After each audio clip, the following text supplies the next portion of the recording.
এই নতুন বইটার ঠিক মানে একটা ফর্মাল লাভলি মোমেন্ট যখন আমরা পাচ্ছি, should be kind of have this moment captured. Anupam রায়ের নতুন কবিতার বইমেলা। এটা কবিতা নয়, আমি আর শ্রেয়াদা ডাক বাংলায় লিখি এবং ডাক বাংলার সঙ্গে কলকাতা লিটারি মিটও জড়িয়ে আছে বিভিন্নভাবে, মালা দিজিদ্দা। সেই ডাক বাংলার লেখার কিছু সংকলন কলামগুলো তুলে এটা সেগুলো একসঙ্গে সংগ্রহ করে এই বইটি প্রকাশ করা হচ্ছে এই বইমেলায়। আজকে সেটার একটা আনুষ্ঠানিক প্রকাশ বলতে পারেন। আপনারা আছেন যখন, হাতে নিয়ে দাঁড়ানোর লোভ সামলাতে পারলাম না।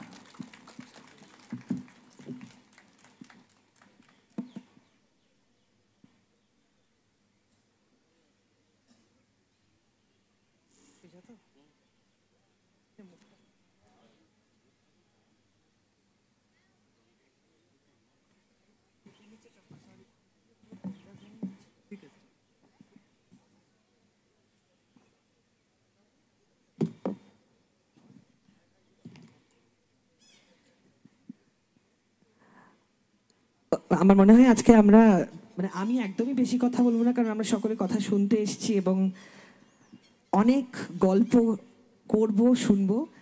আমার পাশের যে দুজন very very important people in the history of writing, আমাদের যুগের দুজন বিখ্যাত মানুষ। আমার প্রথম প্রশ্ন যেটা আমি দুজনের কাছ থেকেই জানতে চাই, বিকজ আজকে আমরা আর্লি স্টেজ অফ রাইটিং নিয়ে একটু কথা বলবো। আর্লি বলতে প্রথম আর্লিয়েস্ট যে লেখাটা কলম দিয়ে লিখেছিলিস বা লিখেছিলে, what was that? Do you remember and how old were you all? আচ্ছা, এ ফর অনুপম। আসলে নমস্কার সবাইকে। কলকাতা লিটারি মিটের, কোল ইন্ডিয়া কলকাতা লিটারি মিটের এই বিশেষ অনুষ্ঠানে সবাইকে স্বাগত।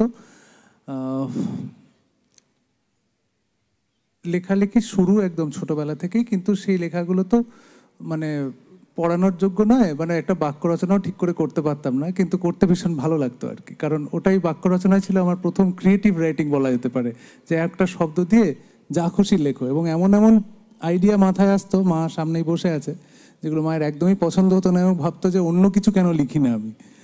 এবার সেই করেই শুরু আমার প্রথম ক্রিয়েটিভ রাইটিং। যদি কিছু থাকে সেটা আমার বাক্য রচনা স্কুলের, এবং আমার টিচাররা, আমার বাবা মারা জানে আর কি, যে কী ধরনের লেখা আমি সেখানে লিখেছি। কিছু কি নিজের স্মরণে আছে? এগুলো না থাকাই ভালো। আচ্ছা, মায়ের মুখের হাসিটা আমি এখান থেকে দেখতে পাচ্ছি। I think that gives us the answer. Same question Srijato. আমি খুব ছোটবেলায় লেখালেখি শুরু করি, যদি আদৌ সেটাকে লেখালেখি বলা যায়। আমি অনুপমের মতোই বলবো, আমার ছড়া পড়তে খুব ভালো লাগতো, আর সেই সূত্রে ছড়া লিখতে খুব ভালো লাগতো। আর বাড়িতে গান বাজনার পরিবেশ হলেও লেখালেখিতে বাবা মা দুজনেই উৎসাহ দিতেন। স্কুলে লেখালেখিটা আর একটু বেড়ে গেল। আমি একটা উপন্যাস লিখলাম, যেখানে প্রথম পরিচ্ছেদে লিখলাম যে টম হচ্ছে লন্ডনের জমিদার, সে দুপুরবেলা টালির চালে বসে চা খায়। এইটা পড়ার পর আমার পাশের যে বন্ধু, সে বলল যে তুই কোনোদিন আর উপন্যাস চেষ্টা করিস না। তো সে এখনও আমার খুব কড়া সমালোচক, সে এখনও আমার সঙ্গে থাকে। কিন্তু ওই অনুপমের মতোই আমিও বলবো যে আমরা অনেকটা পথ পার করেছি। যে কোনো শিল্পী যে একটু কাজ করে বা যার একটু পরিচিতি হয়, তার পিছনে অপরিচিত অনেকগুলো বছর থাকে, যেগুলোর সন্ধান আমরা সবসময় পাই না। কলকাতা লিটমিটকে ধন্যবাদ যে সেই রকম একটা সন্ধান পাওয়ার দিশা আমাদের দেওয়ার জন্যে। এবং আমি প্রথম স্কুল ম্যাগাজিনে আমার কবিতা বেরোয়, বন্ধুবান্ধবরা জোর করে ছাপে। কিন্তু এইটা বলতে পারি যে আমার প্রথম বই বেরোনোর আগে আমার প্রায় 17টা ভর্তি ডায়েরি আছে, কবিতা লেখা ভর্তি ডায়েরি। সেই ভর্তি ডায়েরিগুলো আজও আমার বাড়িতে আছে, এবং সেগুলো দেখলে আমার ভালোও লাগে, আবার সংকোচও হয়। সেই ডায়েরিগুলোর কবিতা কোথাও ছাপানো হয়নি, কিন্তু আমি বলবো যে that was the back stage. আমাদের প্রত্যেকেরই অনুষ্ঠানের আগে যেমন গ্রিন রুম বা ব্যাক স্টেজ খুব জরুরি প্রস্তুতির জন্যে, তেমনই আমার মনে হয় লিখতে আসার আগে, লেখা প্রকাশের আগে লেখার প্রস্তুতিটা খুব জরুরি। কারণ সেই প্রস্তুতিটা চোখে পড়ে না, কিন্তু যেটা চোখে পড়ে তার জন্য এই প্রস্তুতিটা দায়ী। তো আমারও একেবারেই ছোটোবেলা থেকে লেখালেখি শুরু, এবং এখনও সেই চেষ্টাই চালিয়ে যাচ্ছি। তফাৎ কেবল এইটাই যে তখন কেউ পড়তো না, এখন দু একজন পড়ে, এই যা তফাৎ। দু একজন আর অনেকগুলো শূন্য তার পেছনে। শূন্য তো, ফলে শূন্য নিয়ে ভেবে লাভ নেই। কোনো একটা লেখা যেটা এখন মনে পড়ছে, যেটা একদম ছোটবেলার, বিকজ একটু শুরুর দিককার ছোটবেলার লেখা সত্যি মনে নেই, কারণ আমি বলছি যে আমার প্রথম বই বেরোয় 1999 সালে। সেই সময় থেকে বইগুলো ছাপা অবস্থায় আছে, তাও বলছি একক বই হিসেবে নেই। সেদিন কিছুদিন আগে আমি আর অনুপম আড্ডা দিচ্ছিলাম, আমরা আমাদের একেবারে প্রথম দিককার লেখার কথা বলছিলাম, যে সেই বইগুলো পরে কবিতা সমগ্রে সংকলিত হয়েছে, কিন্তু বই হিসেবে এখন আর পাওয়া যায় না। কিন্তু তার আগের যে লেখা, তা একেবারেই আমার স্মরণে নেই। আমার সত্যি কথা বলতে কি, গত পরশুরও যে লেখা সেটাও মনে করতে পারবো না, হয়তো আমাকে ফোন দেখে বলতে হবে। কিন্তু সত্যি অনেকগুলো দিন হলো, এখন আমার বয়স প্রায় 50। তো আমি হয়তো সেই অর্থে বলবো 5-6 বছর বয়স থেকে ওই ছড়া লেখার একটা হাতমক্স করি। তো 45 বছর একটাই কাজ করে গেলে যা হয় যে ওই আর কি, সেই কাজটা নিয়েই পড়ে থাকতে ভালো লাগে। এখন আর আমার অন্য কিছু করার নেই, আমাকে বাকি যে কদিন আমি আছি আমাকে লিখতেই হবে। অসাধারণ, ভাগ্যিস। এই লেখালেখির প্রশ্ন তো একটা ভীষণ ইম্পর্টেন্ট প্রশ্ন। লেখার মাধ্যম কি এখনো সেই কাগজ কলম নাকি ডিজিটাল? কিভাবে লেখা হয় যখন লেখা পায়, যখন সেই মুহূর্তটা আসে? How do you pen it down or do you type it? হ্যাঁ, আসলে এই আগের যে প্রশ্নটা ছিল সেখান থেকে আমি একটু এগিয়ে নিয়ে যাচ্ছি আর কি, যে লেখালেখি শুরু। আমি তো একদম ছোটবেলার লেখা বলছিলাম, বাক্য রচনার কথা যখন বললাম। এবার শ্রীজাতদা যে জরুরি কথাটা বললো, যে একটা লেখার আগে, প্রথম প্রকাশিত লেখার আগে যেরকম প্রচুর লেখা থাকে, প্রচুর ডায়েরি থাকে, আমারও একটা ট্রিভিয়া বলা যেতে পারে। যখন আমাকে আমার মতো থাকতে দাও বেরোচ্ছে, যদি ওটাকে আমি একটা লিরিক হিসেবে ধরি, যে গান ভুলে যান, একটি লিরিক বেরোচ্ছে, সেটি 2010-এ যখন বেরোচ্ছে, সেটি কিন্তু আমার প্রথম লেখা গান নয়। তার আগে আমার 150টা গান লেখা ছিল, কিন্তু সেগুলো কোনোটাই প্রকাশ পায়নি। এবং ওই একটা প্রস্তুতি লাগে, সেটা আমি শ্রেয়াতদার সঙ্গে একমত, যে লাগে আর কি। যখন প্রকাশ পায় তার আগে অনেকটা আইসবার্গের মতন আর কি, একটা টিপটা শুধু দেখা যাচ্ছে, তার তলায় অনেক লেখা হয়তো আছে। এবার তোর প্রশ্নে যাচ্ছি, যে মাধ্যম, ছোটবেলায় কাগজ কলমেই লিখেছি, এবং এখনো যখন আমি গান লিখি, আমি আসলে গান লিখি, কবিতা লিখছি, অন্য উপন্যাস লিখছি বা গদ্য লিখছি, সেগুলো তো প্রত্যেকটা আলাদা ধরনের। গান যখন লিখি এখন আমি কাগজ কলমেই লিখি। কিন্তু যখন আমি কবিতা লিখছি বা আমি ডাক বাংলার জন্যই কলম লিখছি বা অন্য কোনো লেখা, আমি ল্যাপটপ ব্যবহার করি। সেটা বহুদিন, সেটা প্রায় 2006-07 থেকে, আমি যখন ব্যাঙ্গালোরে থাকতাম সেই সময়। তখন লেখা আরও কঠিন ছিল, কারণ বাংলা টাইপ, বাংলা ফন্ট এগুলো পাওয়া অত সহজ ছিল না। এখন যেন ভীষণ সহজ হয়ে গিয়েছে। তখন ইউনিকোডের সঙ্গে কম্প্যাটেবল করে, কিন্তু একটা লেখার আগ্রহ ছিল যে আমি কম্পিউটারে বাংলা টাইপ করতে চাই। এবং সেই কিবোর্ডে অভ্যস্ত হওয়ার পরে, তারপর আবার যখন ইউনিকোডের অন্যরকম, এখন যে আরও সহজ কিবোর্ড হয়ে গেছে, সেটাতে অভ্যস্ত হওয়া, সেটা একটা পরিশ্রম ছিল। কিন্তু হ্যাঁ, ওই লেখাগুলো আমি মূলত সব কম্পিউটারে লিখেছি। ইদানিং যেটা হয়েছে, মোবাইল ফোনেও লেখা যাচ্ছে। আমাদের এমন একটা বয়স বা এমন একটা প্রজন্ম, আমরা যারা এই পরিবর্তনটা দেখেছি, ট্রানজিশনটা দেখেছি, অনেক অনেক রকমের পরিবর্তন, প্রযুক্তিগত পরিবর্তন, কারিগরি পরিবর্তন। তো আমিও একসময় হাতে লিখতে খুবই স্বচ্ছন্দ ছিলাম, স্বাভাবিক। হাতে লেখা ছাড়া তো অন্য কোনো উপায়ও ছিল না। যন্ত্র দিয়ে লেখা মানে টাইপ রাইটার। আমাদের টাইপ শেখানোর স্কুল ছিল পাড়ায়, সন্ধেবেলা সেখানে ছেলেমেয়েরা টাইপ শিখতে যেত। তো সেই সময়কার মানুষ আমি। কিন্তু চাকরি সূত্রে যখন সংবাদপত্রে ঢুকলাম বা টেলিভিশন চ্যানেলে ঢুকলাম, তখন আমাকে কম্পিউটার টাইপিং শিখতেই হলো। এবং বলা হলো যে একটা খবর ধরাতে হলে, যাকে বলে, যখন অডিও ভিজুয়াল চ্যানেলে কেউ কাজ করে, তাকে 5 মিনিটে 450 শব্দ লিখতে পারতে হবে, নইলে সে খবর ধরাতে পারবে না বা একটা কপি ধরাতে পারবে না। তো সেই করে যেটা হলো, যে ভাবনার গতিবেগের সঙ্গে হাতের গতিবেগের একটা মেলবন্ধন হওয়া খুব জরুরি। আমি ভাবছি এক গতিতে আর লিখছি আরেক গতিতে, এটা হলে লেখার খুব দুর্গতি হয়। তো ফলে যেটা হলো, যে ল্যাপটপের গতির সঙ্গে আমার মনের একটা গতি, সেই যে মিলল, সেইটা এখন এমন অবস্থায় গিয়ে দাঁড়িয়েছে যে আমি, এটা বলা খুব সংকোচের বিষয়, যে আমি হাতে আর লেখালেখি করি না। মানে হাতে একমাত্র দুঃখের সঙ্গে চেক লিখতে হয়, কাউকে টাকা দিতে গেলে, উপহার দেওয়ার সময় বইয়ের আগে লিখতে হয়। কিন্তু নিজের কবিতা হোক, গান হোক, উপন্যাস হোক বা মেমোয়ার হোক, যাই হোক, আমি ল্যাপটপেই লিখতে স্বচ্ছন্দ, কারণ ল্যাপটপের গতিবেগের সঙ্গে আমার মনের যে বেগটা সেটা মিলে গেছে, সেটা হাতে আর আসে না। মানে হাত সেই অর্থে অনেক স্থৈর্যশীল, সেটা আমি পারি না। লেখালেখি নিয়ে কথা হচ্ছে, কিন্তু লেখালেখি শুনবো না, বা একটা কিছু যদি আমরা, I can request either of you, যদি আমরা ছোট্ট একটা কিছু শুনি।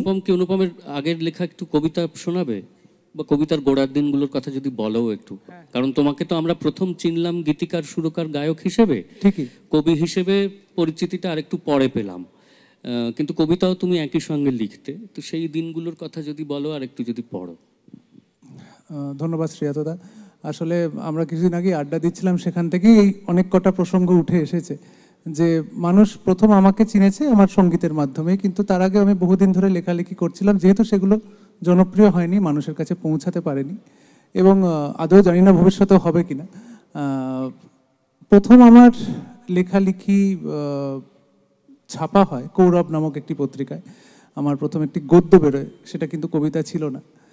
তারপরে আমার আরও 4টি কবিতার বই আছে, কিন্তু শ্রীয়াতদা পাশে আছে, আমার নিজের সেই কবিতাগুলো নিয়ে কথা বলার কোনো মানেই হয় না। আমার মূলত যেটা আমি সত্যিই লিখতে ভীষণ পছন্দ করতাম সেই সময়, সেটা হচ্ছে অল্টারনেটিভ বাংলা গদ্য আর কি, এবং সেই সময়কার সমান্তরাল যে বাংলা সাহিত্য চলছে, এবং সেই বয়সটার আসলে দোষ আর কি। আমাকে যদি সেই সময়কার প্রিয় কবি বা কাদের কবিতা পড়ছি আর কি বলতে হয়, আমি তখন শেষ বয়সটা যদি আমি ফিরে যাই, আমি ফাল্গুনী রায়ের কথা বলবো। এবং ফাল্গুনী রায়ের কবিতা যে কিভাবে আকর্ষণ করতো সেই বয়সটাতে, সেটার আমি জানি না, আপনারা যদি সেই বয়সে সেরকম অনুভব করে থাকেন তাহলে বুঝতে পারবেন। আমি 2-1টা লাইন পড়তে পারি, পুরো কবিতা হয়তো পড়বো না। একটি কবিতা আছে ফাল্গুনী রায়ের, নির্বিকার চারমিনার বলে। সেটা শুরু হয়, মা আমি আর তোমাদের অভিজাত সমাজের মাজা ঘষা বাঁকা হাসি হাসতে পারবো না, করুণা ঘন ঈশ্বরের কেলানেকেষ্ট সাদা দাঁত নিয়ে, শয়তানের মেধাবী চোখ নিয়ে আমি আর পারবো না রামকৃষ্ণীয় ভঙ্গিতে স্ত্রীকে ব্যবহার করতে মাতৃতান্ত্রিক প্রথায়। তো এইটুকু পড়ে আমার মনে হলো যে এনার আরও লেখা পড়া উচিত, করে বেশ কিছু লেখা পড়ে, এবং সেই সময় ভীষণ, বাকিটা সত্যি পড়া যাচ্ছে না, কারণ এখানে আজকে যা সমাবেশ বা এই যে সভ্য সমাজের মধ্যে আমরা বসে আছি, সেখানে হয়তো এই শব্দগুলো মানায় না, কিন্তু সেই বয়সে আমার সেটাই ভালো লাগতো। পরে এই সভ্য সমাজে আমায় টেনে নেওয়ার ফলে আমি আর সেই অন্য কিছু করে উঠতে পারিনি। এবার সেই সময় আর কি পড়ছি, সেই সময় আমি শ্রীজাতদার লেখাও পড়ছি। এবার শ্রীজাতদার আমি কি লেখা পড়ছি,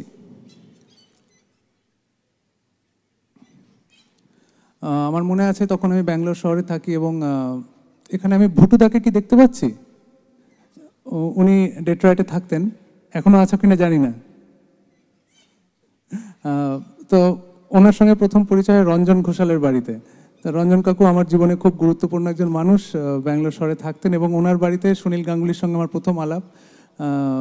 সেইখানে রঞ্জন কাকু প্রথম বলেছিল শ্রীজাতদার কথা, যে একজন কবি বাংলায় লিখছেন, তোমাদের পড়া উচিত।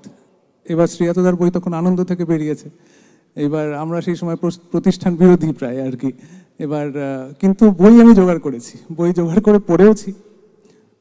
এটা শ্রীজাতদার কবিতা, তুমি তার মহাকাশ, সে তোমার মহাকাশচারী, আমার ভেতরে জাগে অধমের অধম ভিখারি, দিন চলে যায় ভাবি আমি তাকে কি বা দিতে পারি, বাবার বানানো হাসি, মায়ের বানানো তরকারি। এইটা পড়ে আমি বেশ ইমপ্রেসড হয়েছিলাম। এবং তারপর আরেকটা কবিতা, আবার এসেছে বরফের যুগ, যেদিকে তাকাই পাথরে বরফ, জমাট কুয়াশা, কনকনে হাওয়া, পৃথিবীতে কেউ কোথাও নেই না, পৃথিবীতে কেউ কোথাও নেই না, তা ঠিক নয়, আমাকে ছাড়াও একটা নেকড়ে বেঁচে আছে শুধু, নেভা পায়ে এসে সামনে বসেছে, আমাকে দেখছে, আমিও দেখছি, দেখতে দেখতে 1000 বছর পার হয়ে গেছে, কিন্তু এখনো কে যে কাকে খাবে বোঝা যাচ্ছে না। এই যে একটা দৃশ্যকল্প তৈরি হয়েছিল সেই সময়, একটা নেকড়ের মুখোমুখি শ্রীজাতদা বসে আছে, এবং কে কাকে খাবে বোঝা যাচ্ছে না, এটা আমার ভীষণ ভালো লেগেছিল। এছাড়াও আরো প্রচুর কবিতা, এই কবিতাটার নাম ডিসেম্বর, এটা পুরোটা পড়ছি না, শেষের দিকটা পড়ছি। যা বললাম, সভ্য সমাজ, সব কবিতা পড়া যাচ্ছে না। ঘুম ভাঙছে খিদের মধ্যে, পেট ফুলে ব্রহ্মাণ্ড, 10 লক্ষ বছর কিছুই খাইনি, এখন আমার বিছানা চাই, 3-4 দিন ছুটি, সঙ্গে তোকে শ্যাম্পু করা ডাইনি। তো এই যে শ্রীজাতদার মধ্যে একটা উইট, একটা হিউমার এবং একটা প্রেম ভালোবাসা সবকিছু মিলিয়ে সেই সময় ভীষণ গুরুত্বপূর্ণ ওই ওই বছরগুলো যেখানে আর কি বাংলায় শ্রীজাতদার কবিতাগুলো পেয়েছে এবং বাংলার মানুষ পেয়েছে, এবং একটা ইউথ, একটা জেনারেশন সেটা দিয়ে ইমপ্রেসড হয়েছে, আমরাও হয়েছি। আমি কি প্রশ্ন অন্যদিকে চলে গেছি? না না, একদমই না, আমরা মুগ্ধ। as আমি তো usual। মূল প্রশ্নের উত্তর দিইনি। আমার কিছু লেখা পড়তে বলেছিলেন, সেটা পড়িনি, বাকি সবই তুই পড়েছি। মানুষটাই এরকম, তুই হচ্ছিস সবাইকে নিয়েই তুই, তাই না, এটা তো তা নয়, ঠিক, এটা আসলে সবারই তাই একই অবস্থা আর কি। আমি তো একা দাঁড়িয়ে নেই, প্রত্যেকের থেকে টুকরো টুকরো টুকরো টুকরো নিয়ে একটা মানুষ তৈরি হয় আর কি। আমিও সেভাবেই দাঁড়িয়ে আছি। আর একটা অন্য কবির কবিতা পড়ি, কেউ না বলছেন না যখন। ওই ওই সময়টা আর কি, সন্ধিক্ষণ আর কি, বয়স তখন 25, 26 এবং কিছু অন্যরকম করার ইচ্ছে। স্বদেশ সেন বলে একজন কবি আমার ভীষণ প্রিয়, তার পুরো কবিতা পড়ছি। আচ্ছা, দেখি কতটা পড়া যায়। কবিতাটির নাম শরৎ। নতুন জিভের মতো অল্প লাল ভাষাটা আমাকে দাও, আমাকে দেখাও পাথরের পৃথিবীতে জ্বলছে নিভছে আলো, দূরে অন্ধকারে জল, তার প্রবাহ আমাকে দেখাও। চলে যায় সুখের রেখা, তার টানা শব্দ কোনো আকাশে যায়। কেন সুন্দর, কেন সুন্দর এত একটি মুনিয়া, কেন সুন্দর এত একটি মুনিয়া আর তার সাদা ডিম। ওই নতুন ট্রাইসাইকেলের সারা রাস্তা সোনার তারের মতো শব্দ। ওই কীট পতঙ্গ যারা শব্দ করে জঙ্গলে শরতে, মধ্যেখানে যে মাঠ ময়দান, এমন ভুবন ও তার আকাশ দেখে দেখে যারা যারা চুপ করে আলো দিয়ে যায় ময়দানবের মতো। ওই তো আমার সাজমহল দূরে দুঃখে তারায়, ওই তো একটু শীতের ঘাম জড়িয়ে আছে আকবরের তারে। ধন্যবাদ। তো এই কবিতা আমি কেন পড়লাম, কারণ আমি যখন প্রথম পড়ছি যে নতুন জিভের মতো অল্প লাল ভাষাটা আমায় দাও, এই উচ্চারণ তো আমি আর কোথাও শুনিনি, এবং বাংলা কবিতায় যখন আমি এটা শুনছি আমি কিন্তু ইন্সপায়ার্ড হচ্ছি। আমি পরবর্তীতে গান লিখবো, কবিতা লিখবো, কি করব, ঘোড়ার ডিম করবো, আমি জানি না, কিন্তু সেই মোমেন্টে সেটা আমার মধ্যে একটা অদ্ভুত অদ্ভুত ইন্সপিরেশন জোগাচ্ছিল। তাই জন্য এই কবিতাটা আমার কাছে খুব গুরুত্বপূর্ণ। অসাধারণ। কবি শ্রীজাত যখন আমার বাঁদিকে, এবং 4টে লাইন ছোট্ট একটা আমিও পড়তে চাই, শ্রীজাতরই লেখা। মানুষ হতে মানুষ আসে, বিরুদ্ধতায় ভিড় বাড়ায়, আমিও মানুষ তুমিও মানুষ, তফাৎ শুধু শীত দাঁড়ায়। এটা আসলে একটা বয়সে টানা ল্যাপটপে লিখতে লিখতে এখানে দুটো ইয়ের মধ্যে গ্যাপ তৈরি হয়, তখন শিরদাঁড়ায় খুব তফাৎ হয় একজন মানুষের সঙ্গে অন্যজন মানুষের। তো আমাকেও সেটা দেখাতে মাঝে মধ্যে ডাক্তারের কাছে যেতে হয় 20 বছর ল্যাপটপে লেখার জন্য। ধন্যবাদ রূপসা, ধন্যবাদ অনুপম, শুধু ধন্যবাদই নয় ভালোবাসাও। কারণ এটা খুব এখন বিস্ময়কর লাগে যে আমি আরও পরস্পরকে চিনি 10-12 বছর গান লেখার সূত্রেই। ও কলকাতায় এসেছে, গান লিখেছে, ওর এত খ্যাতি হয়েছে, আমরা একই সেই অর্থে কোট আনকোট ইন্ডাস্ট্রিতে কাজ করি। কিন্তু এই যে সময়টার কথা বলছে, এটা আমার কাছে আজকে শুনেও খুব অবাক করা, খুব বিস্ময়কর এবং খুব ভালো লাগার যে আমার সঙ্গে পরিচয় নেই এমন একজন যুবক যার মধ্যে এই পরিমাণ প্রতিভা আছে, সেই আমার শহর থেকে দূরে কোথাও চুপচাপ বসে আমার কোনো 2 কি 3টে বই পড়ছিল এবং সেই কবিতাগুলোকে সে ভালোবাসছিল। সেটা আজকে আমরা একটা মঞ্চে বলতে পারছি কারণ আমরা একসঙ্গে কাজ করছি, একই জায়গায় আছি। কিন্তু এটা একজন মানুষ যিনি কবিতা লেখেন তার কাছে সবচাইতে বড় পাওয়া। বরং এই পরে শুনতে পাওয়াটা আরও বড় পাওয়া, যে তখনও তার কোথাও একজন পাঠক ছিলেন যিনি একেবারে ফেলে দেননি, তার কয়েকটা কবিতা মনে রেখেছেন। তো আমি ওকে ভালোবাসা জানাই সেই জোরটা আমাকে দেওয়ার জন্য। আগের দিন যখন ও কবিতাগুলো বলছিল আমাকে ফোনে, আমি খুব অবাক হচ্ছিলাম যে তুমি এই কবিতাগুলো পড়েছো। আমি যেমন ওকে তোমার কাছ থেকে একটু স্বাধীনতা নিয়ে ওকে একটা প্রশ্ন করতে চাইবো, সেইটা হচ্ছে ও যখন লিরিক লিখতে এলো আমরা যেটা লক্ষ্য করলাম, সত্যি কথা বলতে কি আমি ওর থেকে বয়সে অনেক বড়, কিন্তু আমরা একই সময় গান লেখা শুরু করেছি ছবির জন্য। মানে ও তো অনেক দিন ধরেই গান লিখছে, ওর গান প্রকাশ পাচ্ছে তখন, আর আমি সবে বরাত পেয়েছি বলে গান লিখতে শুরু করেছি। তো একই ছবিতে আমাদের 2টো গান একসঙ্গে বেরোয়, অটোগ্রাফ বলে একটা ছবি। তো ওর গানের কথায় আমি অসম্ভব রকম কবিতা পেয়েছিলাম, এবং তখনও আমি জানি না যে ও রীতিমতো কবিতা চর্চা করে, কবিতা লেখে, ওর কবিতার বই বেরোয়। এবং লিরিক হিসেবে কিন্তু সেগুলো খুব কঠিন, একেবারেই সহজবোধ্য নয়। আজকে ও যখন একটা 5 লাখ দর্শকের সামনে দাঁড়িয়ে অনুষ্ঠান করে, সেখানে সবাই ওর ঠোঁটে ঠোঁট মিলিয়ে সেই লিরিক গায়, সেই লিরিক কিন্তু খুব সহজবোধ্য এমন নয়। তো তুমি কি কখনো ভেবেছিলে যে এই যে তোমার গ্রহণযোগ্যতা, তার সঙ্গে তোমার যে গীতিকাব্যের দুরূহতা, এটার তো একটা মেলবন্ধন হওয়া খুব কঠিন ছিল, কিন্তু সেটা হয়েছে। সেটা কিভাবে হলো বলে তোমার মনে হয়? এটা পুরোপুরি ভাগ্যের পরিহাস বলা যেতে পারে। আমি চিরদিনই প্রতিষ্ঠান বিরোধী হওয়ার চেষ্টা করেছিলাম, এবং আমি কোনোদিনই ভাবিনি যে এত মানুষ আমার গান লিখবে, এত গান শুনবে, এবং মেইন স্ট্রিমে যা হয় সব কিছু খারাপ হয়, এবং একটা প্যারালাল পৃথিবী, সেখানেই সব কিছু আদর্শ, সেখানেই সব কিছু ঠিক হচ্ছে, এইভাবে গান লেখা শুরু হয়েছিল বা কিছু ভাবনা তৈরি হয়েছিল। সেই গান যে জনপ্রিয় হবে এবং মানুষের মুখে মুখে ফিরবে, আজকে তুমি যে বলছো, আমার যে প্রথম বিখ্যাত গান আমাকে আমার মতো থাকতে দাও, আমি নিজেকে নিজের মতো গুছিয়ে নিয়েছি, যেটা ছিল না সেটা না পাওয়াই থাক, সব পেলে নষ্ট জীবন। মূল ধারার গানের প্রথম যে নিয়ম, যে অন্তমিল থাকতে হবে, 4টে লাইন, একটাতেও অন্তমিল নেই, কিন্তু তাও মানুষ গায়, কারণ গানটার কোথাও একটা ছন্দে বাঁধা আছে। তো ছন্দের ওস্তাদ শ্রীয়াতদা এখানে বসে আছে, সেইটা কোথাও কাজ দিয়েছে আর কি। এবং মানুষ যখন গান শোনে না, গানের আমি যেটা বুঝতে পেরেছি পরবর্তীতে, ভীষণ অ্যাবস্ট্রাক্ট একটা মিডিয়াম, এবং গান, সুর, কথা, কণ্ঠ সব মিশিয়ে একটা এমন কামান দাগা হয় আর কি, কোনটাতে যে মানুষ আকৃষ্ট হচ্ছে, কিভাবে হচ্ছে। এবং বাচ্চারাও তো গান মুখস্থ বলে, এবং সেই গানের কথা কি তারা বুঝতে পারে? তারা তো বুঝতে পারে না সবসময়, কিন্তু বোঝাটা সবচেয়ে ইম্পর্টেন্ট নয়, মনে দাগ কাটাটা খুব ইম্পর্টেন্ট। কোনোভাবে যদি একটা কিছু মনকে স্পর্শ করে যায়, সেটা বের করা খুব মুশকিল হয়ে যায়, এবং সেই জায়গাটাই বোধহয় আমি হয়তো ধরতে পেরেছি। সুতরাং তোমার এই যে আজীবন প্রতিষ্ঠান বিরোধিতা সব জলে গেল একটা একদম গানের মধ্যে দিয়ে। একদম চলে গেল। মানে যে কিনা লিখলো আমাকে আমার মতো থাকতে দাও, আমরা সবাই তাকে আমাদের মতো করে নিয়ে নিলাম। আমাদের এটা একটা ব্ল্যাক মিররের একটা এপিসোডে আজকেই আলোচনা হচ্ছিল, যে একজন সুইসাইড অ্যাটেম্প্ট করছে আর কি, এবার প্রতিষ্ঠানের বিরোধিতা করতে গিয়ে প্রতিষ্ঠান বললো, এইটা ভালো শট, এটা তুমি প্রত্যেক শুক্রবার এসে করবে এই সুইসাইডটা। সুতরাং ওই রকমই একটা ব্যাপার আর কি।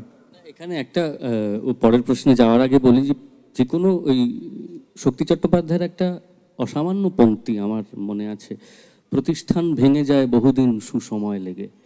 ফলে এই যে প্রাতিষ্ঠানিকতার ধারণাও কিন্তু বদলায়। এখন কিন্তু সাদা থামওয়ালা বাড়িগুলো আর প্রতিষ্ঠান সবসময় তা নয়। একজন মানুষ যে প্রান্তে বসে একটা গান লিখে সবাইকে ভাবাচ্ছে, যে বা একজন মানুষ যে একটা ছবি এঁকে সবাইকে ভাবাচ্ছে, সে নিজে একক একটা প্রতিষ্ঠান। ফলে মানুষও কিন্তু প্রতিষ্ঠান। আমার সবসময় মনে হয় যে প্রাতিষ্ঠানিকতার ভাবনা এলেই আমরা সংস্থাগুলোর কথা ভাবি, রাজনীতির কথা ভাবি, কিন্তু মানুষদের কথা ভাবি না। আজকে ও যে জায়গা থেকে গান গায়, সেখানে ওর গানের জন্য এখন আর কোনো প্রতিষ্ঠানকে প্রয়োজন নেই। এই যে প্রতিষ্ঠানকে ছাড়িয়ে গিয়ে নিজেকে এককভাবে প্রতিষ্ঠিত করা, এটাও কিন্তু প্রাতিষ্ঠানিকতা বলে আমার মনে হয়। অসম্ভব একদম ঠিকঠাক ভাবে আমার মনে হয় আমরা গল্পটাকে এগোচ্ছি, কিন্তু সময় যেহেতু এগিয়ে যাচ্ছে, কয়েকটা প্রশ্ন একটু করে নিই। যে স্পেশালি যেটা হয় যে ইয়াং বয়সে যারা এখন খুব লিখছে, সারাক্ষণ ইনবক্সে এসে অনুপম দা গান লিখছি, কবিতা লিখছি, সুজাতা দা এটা করছি ওটা করছি। সো যখন লিখতে বসছে একটু বয়সের ছোট মানুষেরা লিখছে যখন, তখন তারা কি করেই বা বুঝছে এটা গান লিখছি নাকি কবিতা লিখছি। যদিও তুই আগে কবিতা লিখেছিস, then it eventually became like you became the songwriter, কিন্তু he has always been a poet. ও সবসময় কবিতা থেকে গানের জন্য গান লিখেছে। তাই কবিতা আর গান এটার বেসিক লেখার সময় একটু ইয়াং অডিয়েন্সকে যদি একটু শেখানো যায়, একটু টিপস, হাউ টু ডিফারেন্সিয়েট, এটা কি কিছু আদৌ আছে? আমি একটাই কথা বলবো, বাকিটা অনুপম বলবে। আমি গান লিখি কিনা বুঝতে পারি যদি আমি অ্যাডভান্স পাই। তো অ্যাডভান্সটা ট্রান্সফার্ড হলে যখন আমার SMS আসে, আমি বুঝতে পারি এবার আমি যেটা লিখছি ওটা গান, আর যদি না হয় তাহলে কবিতা। এটা খুব সহজ হিসেব। অনুপমের ক্ষেত্রে তা নয়। কারণ না, হ্যাঁ, সেটা ডেফিনেটলি একটা তফাৎ, কারণ আমি নিজের খেয়ালেই গান লিখি। আমি কারোর অনুরোধে গান লেখা পছন্দই করি না, এবং কেউ অনুরোধ করলে বা এই ফিল্মের জন্য যখন লিখতে আমি ভীষণ বিপদে পড়ে, আমি চেষ্টা করি আগে থেকে তৈরি করে রাখার, কারণ ওটাই আমার ন্যাচারাল ইনস্টিংক্ট। এবার লিরিক কোনটা কবিতা, এটা বোঝা ভীষণ কঠিন, এবং এটা খুব সাবজেক্টিভও। এক একটা মানুষের কাছে এক একটা জিনিস এক এক রকম। আমার কাছে যেটা মনে হতে পারে যে এটা তো গানটা ঠিক হয়নি, এটা একটা ছড়ার মতন শোনাচ্ছে, কারোর মনে হতে পারে না এটাই গান। আমার মনে হতেই পারে যে পাড়ায় ঢুকলে ঠ্যাং খোঁড়া করে দেবো বলেছে পাড়ার দাদার, এটা দারুণ লিরিক, আমার ভীষণ পছন্দ এই গানটা। এবং অঞ্জন দা যখন লিখছে এই গানটা আমার মনে হচ্ছে ভীষণ আধুনিক, ভীষণ কন্টেম্পোরারি, কিন্তু দূরের অন্য কোথাও কোনো একটা মানুষ তার মনেই হতে পারে যে এটা কোন গান হলো না আর কি। এটার কোনো তর্কের কি কোনো শেষ আছে আর কি? ঠিক সেরকম ভাবে কোনটা লিরিক হচ্ছে কোনটা কবিতা হচ্ছে বোঝা খুব মুশকিল। এবার একটু শ্রীজাতকে অনুরোধ করবো, একটা যদি আমরা একটা দুটো তোমার কাছ থেকে শুনি, কিছু যদি একটু পড়ো। আমি লেখা বাঁচতে বাঁচতে একটা কথা বলি যে অনুপমের ক্ষেত্রে যেটা বাকিদের সঙ্গে খুব বড় তফাৎ, সেটা হচ্ছে যে অনুপম যেহেতু নিজেই সুর করে, ফলে অনুপমের কাছে পুরো জিনিসটার একটা পূর্ণাঙ্গ অবয়ব থাকে। কিন্তু আমার মতো যারা গীতিকার শুধুই, তাদের নির্ভর করতে হয় সুরকারের ক্ষেত্রে উপরেও। ফলে আমার কাছে হয়তো প্রথমে একটা সুর আসে, বেশিরভাগ ক্ষেত্রেই সুর কিন্তু আগে আসে এবং তার ওপর কথা বসাতে হয়। যেমন জড়োয়ার গয়নায় সব বসাতে হয় মণিমুক্ত, তো তেমনই আমাদের কথা বসাতে হয়। ফলে আমার ক্ষেত্রে বা আমাদের মতো পেশাদার গীতিকারদের ক্ষেত্রে যারা কেবলই গান লেখার জন্য এসেছে, তাদের ক্ষেত্রে নিজে থেকে গান লেখাটা হয় না। এটা একটা কষ্টের বিষয় যে নিজের হঠাৎ মনে হলো একটা গান লিখবো, তখন মনে হয় কে সুর দেবে। আমি তো অনুপমের মতো নই যে আমি সুর দিলাম, আমি গাইলাম, ফলে একটা গান রেকর্ড একটা ট্রিভিয়া দিয়ে দিই, শ্রীজাত দাও কিন্তু সুর দেন এবং যথেষ্ট ভালো গান করে। যে আমি খুব প্রতিষ্ঠান বিরোধী, কারণ আমার সুর বিখ্যাত হয়নি, কেউ শোনে না। ফলে আমি এই যে নিজের মধ্যে একটা প্রান্তিকতা বজায় রেখেছি, অন্তত এক জায়গায় আমি প্রান্তিক এবং প্রতিষ্ঠান বিরোধী। না, এটার জন্য এসএমএস আসবে শিগগিরই, আমি ভেরি কনফিডেন্ট। আমি একটা লেখা পড়ি, এই লেখাটা সাম্প্রতিক একটা বই থেকে। স্থান মাহাত্ম্য বলে একটা ব্যাপার আছে। কোল ইন্ডিয়া কলকাতা লিটারি মিট এত বছর পর তার নতুন জায়গায় এসছে এবং জায়গাটি মনোমুগ্ধকর। এবং যাদের আমরা যারা কলকাতার ফুসফুস ময়দান বলি, কলকাতার ফুসফুস এই বাগানটিও বটে, এই উদ্যানটিও বটে। তো আমি একটা লেখা পড়ি গাছেদের নিয়ে, ছোট লেখা। গাছেরা কোনোদিন জেনারেল ম্যানেজার হতে পারে না। বদলির কাজ, এক জায়গা থেকে আরেক জায়গায় ঘুরে বেড়ানো, এসব গাছেদের জন্য নয়। কত চেয়ার বদল, কত শহর বদলের পর তবেই জেনারেল ম্যানেজার হওয়া, সেই পরিশ্রম গাছেদের মধ্যে নেই। গাছেরা কেবল ঠায় দাঁড়িয়ে থাকে রেলিংয়ের ধার ঘেঁষে একের পর এক। কেবল হাওয়া দিলে তবেই কথা বলে নিজেদের মধ্যে, নইলে চুপ। এতই অলস তারা। অন্য কেউ এসে জল দিলে তবেই জল খাওয়া হয় তাদের, এতই কুঁড়ে। তারা কেবল পাহাড়ের গা জুড়ে জঙ্গলের বুক ভর্তি করে দাঁড়িয়ে থাকে। দাঁড়িয়ে থেকে থেকেই বুড়ো হয়ে যায় একদিন। তাই তাদের আর জেনারেল ম্যানেজার হয়ে ওঠা হয় না। আর যারা সত্যি বহু বদলি আর পরিশ্রমের পর জেনারেল ম্যানেজার হয়ে ওঠেন, রিটায়ারমেন্টের পর তাদের ইচ্ছে করে একবার গাছের কাছে যেতে। তাই অচেনা পাখি ডাকা শীতের জনহীন পাহাড়ি রাস্তায় এক দুপুরে গাছের সঙ্গে দেখা হয় জেনারেল ম্যানেজারের। একজনের পাতা ঝরে গেছে, আরেকজনের চুলে পাক। কেউ কিছু বলে না, কেবল অনেকক্ষণ দাঁড়িয়ে থাকার পর জেনারেল ম্যানেজার গাছের খড়খড়ে গায়ে হাত রাখেন একবার, নিজের ব্যর্থতা ছুঁয়ে দেখবেন বলে। কত কত সই দেওয়া হাত, এতদিন পর তাকে নিরক্ষর মনে হয় তাঁর। গাছ হাওয়ায় ঝমঝম করে ওঠে। অনুপম কিন্তু এখনো নিজের কবিতা পড়েনি। পড়তে তো হবেই। আচ্ছা, এই একটা ছোট্ট প্রশ্ন করছি, যতক্ষণ অনুপম, অফকোর্স অনুপমের কথাটা তো শুনতেই হবে। তোমরা দুজনকে একই প্রশ্ন, যে তোমাদের কিছু লেখা পড়লে মনে হয় তোমাদের মনের বয়সটা তখন 7, কোনোটা 60, কোনোটা 80। লেখা যখন আমরা পড়ি, সো তোমরা যখন লিখতে বসো, তো what is the kind of mind frame you all have? কারণ এত বছর ধরে এত কিছু লিখেছো, মনের বয়সটা তোমাদের কত হয় তখন? অনুপম বলো আগে। খুব কঠিন প্রশ্ন। যে বয়সে থাকি মানে সেই বয়সেরই লিখি আর কি। আসলে বয়সের উপর ডিপেন্ড করে না, সেই সময় আমার মনের অবস্থা কীরকম আছে, আমি কতটা ইন্সপায়ার্ড, এই ইন্সপিরেশনটা আমার জীবনে খুব ইম্পর্টেন্ট। এবং আমি যদি ইন্সপায়ার্ড হই তখন হু করে লেখা বেরোয়, এবং তখন আমার নিজেরও ঠিক থাকে না যে আমার বয়স কত। আমার মনের বয়স কিন্তু আমার চেহারারই মতো, 65-র চেয়ে বেশি। তো কারণ আমার মন অনেক দিন আগে অবসর নিয়ে নিয়েছে, ভিআরএস তাও, মানে 40 যখন ছিল তখনই নিয়ে টিয়ে গুছিয়ে বসে গেছে। আমি খুব অলস, মানে প্রকৃত অলস যাকে বলে আমি তাই, কুঁড়ে অলস, ওই গাছেদের মতোই। তো আমার ভেতরে সেই অর্থে কিন্তু একটা মাঝবয়সী প্রৌঢ় মন নিয়ে ঘুরে বেড়াই। আমার প্রথম কবিতার বই পড়লেও দেখা যাবে তার মধ্যে সেই বার্ধক্যের একটা ছাপ আছে। হয়তো আমার মধ্যে ছোট থেকে একটা বুড়োটেপনা ছিল। আমার কিন্তু তা মনে হয়নি, জানো তো, যখন তোমার অল্প বয়সের কবিতাগুলো পড়েছি প্রচন্ড একটা তারুণ্যের আমি ভাব পেয়েছি, এবং সেই ব্যাপারটা তোমার মধ্যে এখনো আছে, কিন্তু সেগুলো আর কি এই ধরনের অনুষ্ঠানে কোনোদিন প্রকাশ পায় না, সেগুলো ঘরোয়া আড্ডা লাগে। তার জন্য চারটে দেয়াল পেলে শ্রীয়াতদা কিন্তু অন্য মানুষ, এখানে যাকে দেখছেন সেটা শ্রীয়াতদা নয়, সেটা কিন্তু অনুপম। ফলে আমরা সকলেই চার দেয়ালের মধ্যে অন্য মানুষ, এবং নিজেদের মধ্যে আমরা অন্যরকম মানুষ, কিন্তু মানুষ খারাপ নই বোধহয় খুব একটা, চার দেয়ালের মধ্যে। অবশ্যই অবশ্যই। পড়ো একটু অনুপমের কবিতা শোনা যায়। আমার যেটা সংকোচ হচ্ছে যে শ্রীয়াতদার নিজেকে অলস বলছে, ওতে 19-20টা কবিতার বই আছে তোমার, কোনটা বলো, ঠিক করে বলো। কেন তুমি এইসব প্রশ্ন ধরে টানাটানি করছো? এগুলো খুব আমি তাহলে মানে খুব সংকোচের সঙ্গেই বলি, এটা বলা উচিত না, কারণ আমি বাইরে গিয়ে খুব শিক্ষা হয়েছে আমার বইয়ের সংখ্যা, কবিতার বইয়ের সংখ্যা এখন 33টা। কিন্তু আমি গত বছর দেশের বাইরে, মানে প্রতি বছরই যখন যাই কোনো না কোনো কর্মশালায় অংশগ্রহণ করতে, একজন হয়তো 67 বছর বয়সের কবির সঙ্গে আলাপ হলো, তিনি বললেন যে দিস ইজ মাই 5th বুক নাও। তো আমি তখন তাকে বই দিয়ে বলতে পারিনি এটা আমার 33তম বই এবং আমার বয়স 48। খুবই সংকোচ হয়। এটা একটা বাংলার ধারা যে প্রতি বছর লোককে প্রচুর কবিতা লিখতে হবে আর বই বার করতে হবে, নইলে আমি অস্ট্রেলিয়ায়, আমেরিকায় বা প্যারিসে থাকলে আমারও হয়তো 3-4টে বই বেরোতো। না, সেটা সত্যি কথা বলেছে, সেটা আমাদের গানের ক্ষেত্রেও সত্যি, যে এত বেশি গান তৈরি, এত বেশি আমাদের প্রডিউস করতে হয় এই সমাজের জন্য। আমার কবিতার বইয়ের সংখ্যা মাত্র 4টে, যেহেতু আমি কবিতার উপর অতটা নির্ভর করি না সেই জায়গা থেকে। এই কবিতাটি আমার বোধহয় 3য় কবিতার বই না 4র্থ কবিতার বই। আমার যেটা হয়েছে যে 4টে কবিতার বই আছে, প্রথম 3টেকে আমি প্রায় বাতিল করে দিতে চাই, যে আমার একটা লেখাও পছন্দ হয় না। লাস্টটার কিছু লেখা পছন্দ হচ্ছে এখনো, আর কিছু বছর বাদে হয়তো সেগুলোও হবে না, আবার তখন নতুন বই করার কথা ভাববো।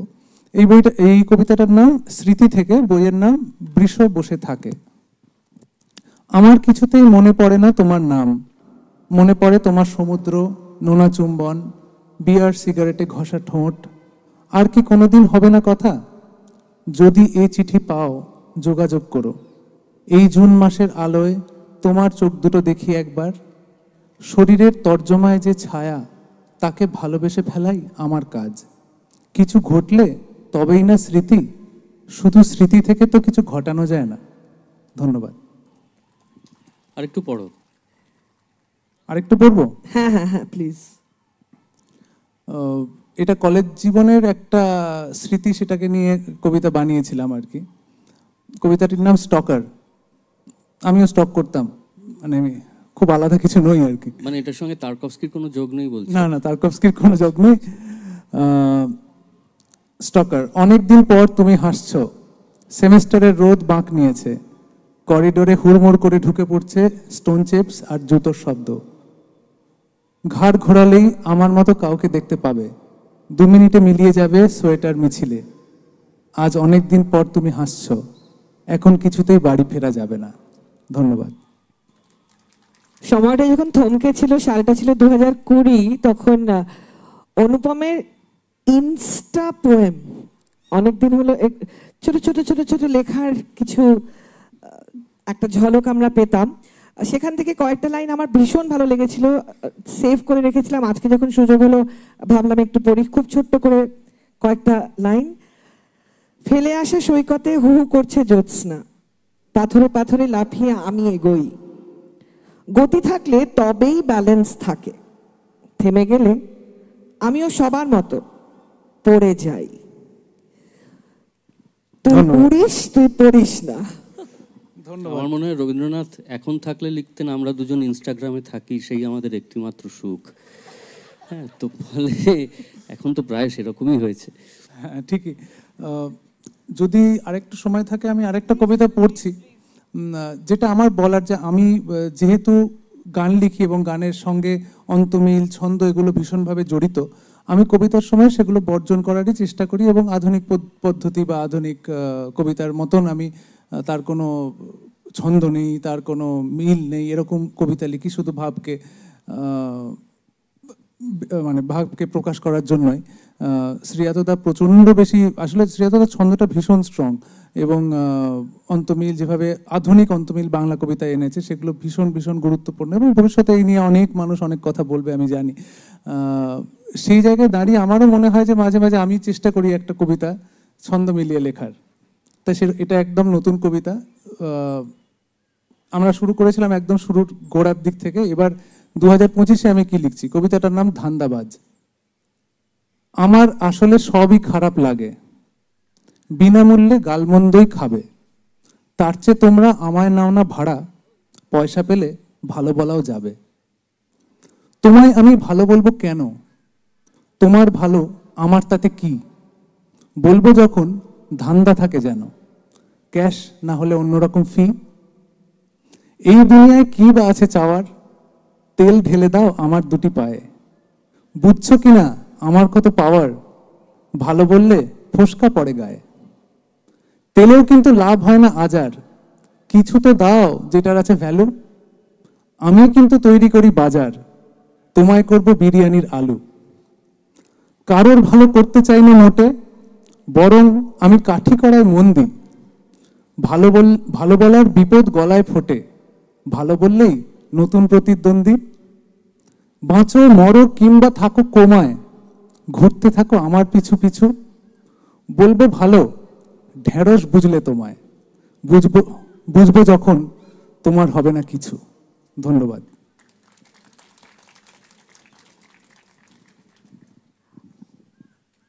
তোমাদের শব্দেই মানে শুকনো পেঁয়াজ কলিও আমাদের জীবনের সাথে এরকম ওতপ্রোতভাবে জড়িয়ে গেল যে দেখলেই ব্যাপারটা অন্যরকম একটা ইমোশন হয়ে গেছে 2010-এর পর থেকে। সো এরকম আরো কিছু লেখা আমরা নিশ্চয়ই পড়বো, তবে শ্রীজাতকে অনুরোধ করবো যদি আরো একটা ছোট্ট কিছু পড়া যায়।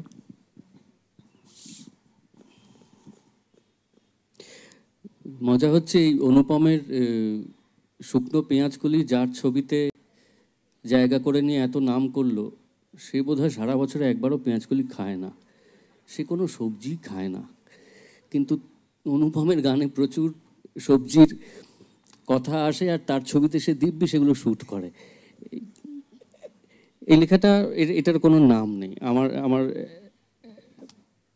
ওই একই বই থেকে আরেকটা নামহীন কবিতা। Your call is waiting. Phone ব্যস্ত থাকলে যে মেয়েটি এ কথা বলে, তাকে একদিন দেখলাম ফুলের দোকানে। দেখে চিনিনি, শুনে চিনলাম তার গলা, যখন সে একতোড়া গোলাপ দর করছিল। কত কত ফোন ব্যস্ত পেয়ে কেবল তার গলা শুনতে শুনতে ভেবেছি তারই কথা। কত কত বন্ধুকে ফোনে না পেয়ে মনে মনে কেবল তারই সঙ্গে কথা বলেছি। আজ সে সামনে, ফুল কিনছে বাস টার্মিনাসে, তারপর নিশ্চয়ই যাবে কোথাও। শিলিগুড়ি বা কার্শিয়াংয়ের কোনো একটা সকাল ছিল সেটা, বেশ কুয়াশা আর অল্প বৃষ্টি। আমার ইচ্ছে ছিল কফি নিয়ে বসি তার সঙ্গে, কিন্তু দেখলাম সে নিজেও কাকে যেন ফোন করছে আর কিছুতেই পাচ্ছে না। বেশ মজা, সে তাহলে কেবল নিজের গলা শুনছে আর নিজেই নিজেকে অপেক্ষা করতে বলছে বারবার, যেমন আমরা সকলেই বলে থাকি, কেবল নিজের গলায় সেটা শুনতে পাই না। এরম একটা মিষ্টি দুপুরে আমার একটা অনুরোধ রইল, সামনেই সরস্বতী পুজো, শ্রীজাতর লেখা বাসন্তী রোদ্দুরেরটা যদি আমরা একটু এটা বলি, কৃতিত্ব রূপসারই। লেখাটা আমার কাছে ছিল না, রূপসা আগে ভাগে এসে টাইপ করে আমাকে হোয়াটসঅ্যাপ করেছে যাতে আমি এটা পড়তে পারি, তো থ্যাংক ইউ রূপসা। যদিও এই লেখার মধ্যে দিয়ে যা চাওয়া হয়েছে তা কোনোদিন জীবদ্দশায় দেখে যেতে পারবো বলে মনে হয় না, কিন্তু চাইতে তো দোষ নেই। সরস্বতী আসেন যদি আজ আমাদের পাড়ায়, চাইব যেন সবার ভাষা নিজের পায়ে দাঁড়ায়। এত মানুষ বলছে কথা এত রকম সুরে, আপনি তাদের এক করে দিন বাসন্তী রোদ্দুরে। কথার গায়ে হলুদ, তারও ভাবনা মতে বিয়ে, দুঃখগুলো মুছিয়ে দেবেন হাঁসের পালক দিয়ে। হোক লেখা ফের নতুন করে কাব্য এবং গান, অক্ষরে হোক হাতে খড়ি, পাতে জুটুক ধান। যে যা খুশি দাগ টেনে দিক, আসলে এক জমি। মুখে যা হোক, বুকের ভেতর বসন্ত পঞ্চমী। সরস্বতী আসেন যদি আজ আমাদের পাড়ায়, চাইব যেন প্রসাদ পেতে সকলে হাত বাড়ায়।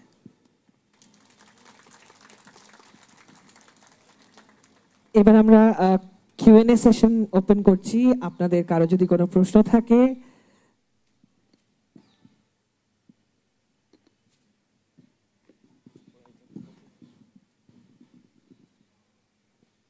অপরাজিতা দি সহজ দেখে করবেন যদি যাই। এটা তুমি বলেই থাকো। আচ্ছা শোনো, তোমাদের এই সেশনটা ভীষণ উপভোগ্য যথারীতি, এবং তোমরা দুজনে, আমার শুধু একটাই জিনিস মনে হলো, সেটা হচ্ছে তোমরা দুজনেই মূলত যেহেতু কবি, সেই জন্য এই সেশনটায় যেন তোমাদের গদ্য রচনাটা একটু ব্রাত্য জায়গা পেল, মানে তোমাদের গদ্য রচনার বিষয়, এবং সত্যি কি সেটা তোমাদের কাছে ব্রাত্য, কি কিসের জন্য গদ্য লেখো বা সেটা একটু শুনতে চাই। ভালো আছে আশা করি অপরাজিতা। এক কথায় বলতে গেলে হচ্ছে যে সামনের বছরে তো আর একটা সেশনে আসতে হবে, তখন সেই সেশনের টপিকে আমরা গদ্যটা বেছে নেব, তাহলে আমরা গদ্য নিয়ে সামনের বার কথা বলতে পারবো। এবছর আমরা মূলত কবিতা নিয়েই কথা বলেছি আর কি। গদ্য লিখতে ভীষণই ভালো লাগে এবং পছন্দ করি, আমার ক্ষেত্রে বলতে পারি। এবং এই যে বইটি বেরিয়েছে এইবার বইমেলাতে, এটিও গদ্যেরই বই, সুতরাং গদ্য ভীষণ প্রিয়। এবং এই বইটি পড়লে আমরা তর্ক করা একটু ভালোভাবে শিখতে পারবো বোধহয়, মানে এটা তর্ক করার গাইড বুক বলা যেতে পারে। Very very important for to most of us. আরেকটা জিনিস আমার মনে হয় অপরাজিতা দিকে বলি, সেটা হচ্ছে যে এটা অনেকের ক্ষেত্রেই হয় যারা শিল্পের নানা ধারা নিয়ে কাজ করেন, যে কোনো একটা বা দুটো পরিচিতি একটু বেশি সামনে চলে আসে। তো আমার মনে হয় যে অনুপম গদ্য লেখে, কবিতা লেখে, কিন্তু ওর গীতিকার, সুরকার, গায়ক পরিচিতিটা সবার সামনে, সবার আগে দাঁড়িয়ে আছে। বা আমার হয়তো অনুষ্ঠান করা বা গান লেখা বা কবিতা লেখার বা উপন্যাস লেখার মধ্যে কবিতা লেখার পরিচিতিটা একটু সামনে দাঁড়িয়ে আছে। ফলে আমাদের দুজনেরই গদ্য আমাদের থেকে একটু পিছিয়ে আছে, আমাদের পাশে এসে এখনো দাঁড়ায়নি। সেই জন্য আমাদের কেউ গদ্য নিয়ে বলতে ডাকে না খুব একটা, মানে আমাকে তো ডাকেই না। ওই যে আগামী বছর, পরের বছর আশা করছি আমরা গদ্য নিয়েও একটা কোনো মঞ্চ পাবো।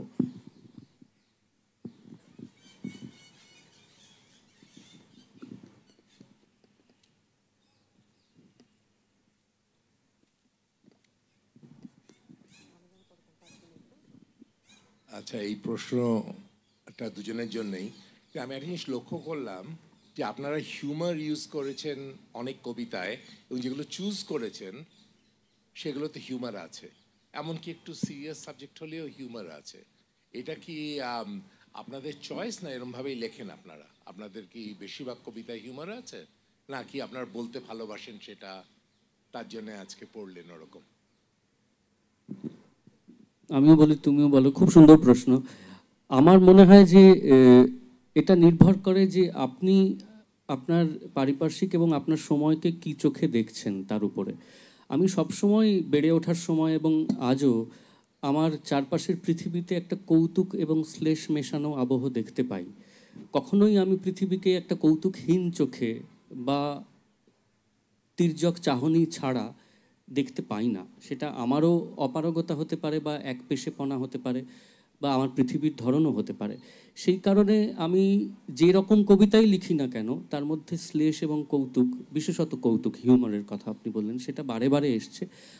তার একটাই কারণ, আমার মনে হয় আমি যে অনুভূতিই প্রকাশ করি, আমার চারপাশের পৃথিবীটায় আমি কৌতুকের প্রচুর উপকরণ পাই, যেগুলো আপাতভাবে সিরিয়াস, গুরুগম্ভীর বিষয়, তার মধ্যেও একটা কৌতুক লুকোনো থাকে। সেইটা হয়তো কোথাও আমার কবিতায় প্রতিফলিত হয়। হ্যাঁ, সত্যি খুবই খুবই গুরুত্বপূর্ণ প্রশ্ন। আমার ক্ষেত্রে বলতে পারি যে আমি হিউমারটা অনেকটা ডিফেন্স মেকানিজমের মতন কাজে লাগাই আর কি।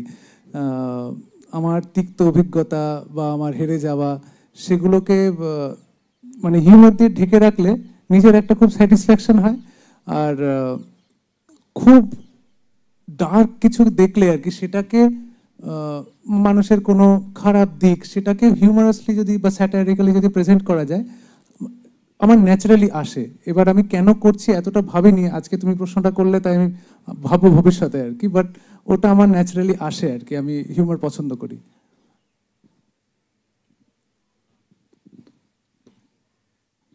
তোমার গানে কিন্তু নেই সেটা, তাই কি? গানে অনেক কম, গানে আসলে চন্দ্রবিন্দু ওটা এমন জায়গায় নিয়ে গেছে যে আমি ওই দিকটাতে আর ঢুকিনি। আচ্ছা আচ্ছা, বুঝতে পেরেছি।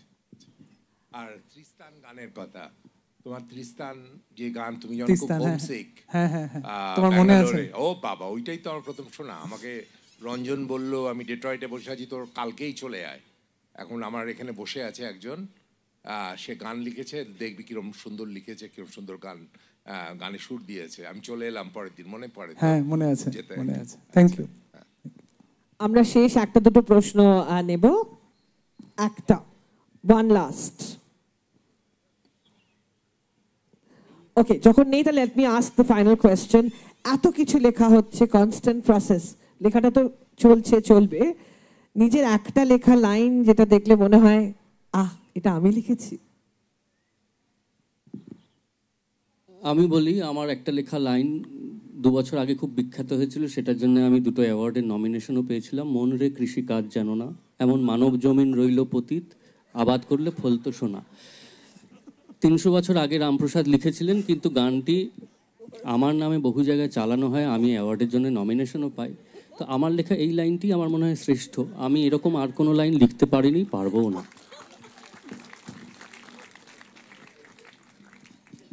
এই প্রশ্নটা এবার ঘুরিয়ে এলো, এটা আমি কি উত্তর দেব?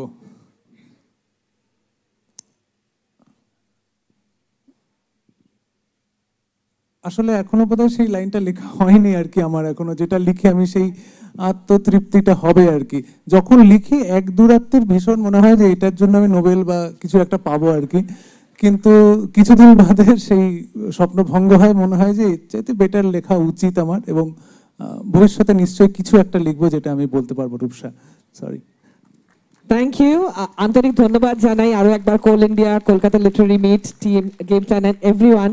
আন্তরিক ধন্যবাদ জানাই শ্রীজাত এবং অনুপম কে। আপনাদের সকলকে অনুরোধ করবো to put your hands together for the lovely people, প্রতি শব্দই যাদের একদম অসাধারণ, may all the words rule. Thank you so much. আর জিদ্দার মালাদির জন্য একটা জোরে হাততালি। এই লিটারারি মিট বছরের পর বছর চলতে থাকুক। ধন্যবাদ। এবং আমরাও যেন প্রতি বছর ডাক পাই, সেটা তুমি বললে না, ব্র্যাকেটে রাখলে, আমি বলে দিলাম কারণ